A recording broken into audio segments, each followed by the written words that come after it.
Alright, for today's short review, we're going to be talking about the Casio G-Shock GWN-1000, also known as the Gulfmaster. And take a quick look at the watch itself. Here's the front, side, back. If you're familiar with Master of G series watches, they normally have like a mascot on the back, but this watch does not have that. Alright, so going on with my opinion on this watch. As far as fit and finish, this watch is incredible. You know, it's extremely well made, from the watch band itself to the bezel to all the functions. I mean, this watch can pretty much do everything. Now, with that said, for myself personally, I am not a fan of this watch, and that is because it does too much.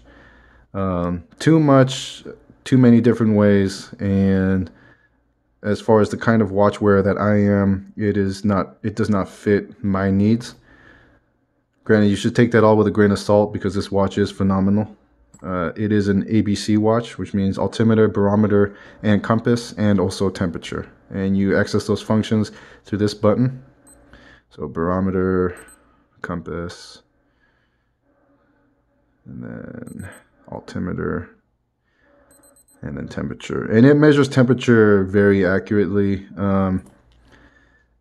Not so much if you've been wearing the watch on your wrist and it senses your body heat, but if you take it off, then and you just let it sit for about half an hour, it works great. And then to get back to main time, you just hit this button.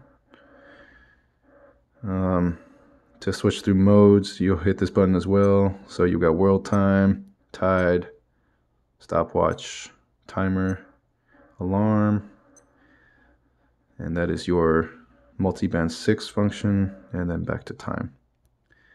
Unlike most G-Shocks where you would hold this button, the adjust button, this is not the adjust button.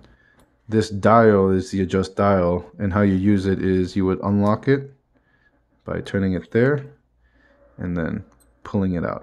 And then now you're in adjust mode. And this mode is applicable to any mode you're on. So if you're on altimeter, barometer, or compass, and you have to adjust something, you would adjust it through here. And then to get out of it, you just push the dial back in, line up the red tick marks, push it in, and then lock it like that. Let me see. I can't remember which one's light. I believe this. Oh, here we go. This is the light. So that's what your backlight looks like. Works plenty great. And all the numbers, or these little dots here, the markers are glow in the dark, and those work great too. Yeah, comfort of wear. I mean, it's good. It's a big watch, so it takes up a lot of real estate on your wrist. And then this right here is really my main complaint with this watch. So you'll see once you have the band on, this doesn't really do much to secure the rest of the band.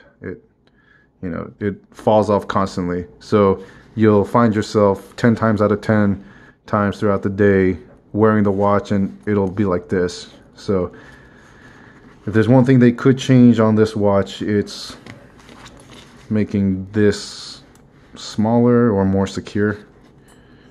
But everything else on this watch, 10 out of 10, My only complaint, it's just got too much going on for what I need in a watch. Granted, if you are an outdoors person, by all means, highly recommend this watch. But for what I need and for what I'm getting, $350 was a little bit too steep and way too complex for me. But yeah, hopefully this helps you out on your next watch purchase, and thanks for watching.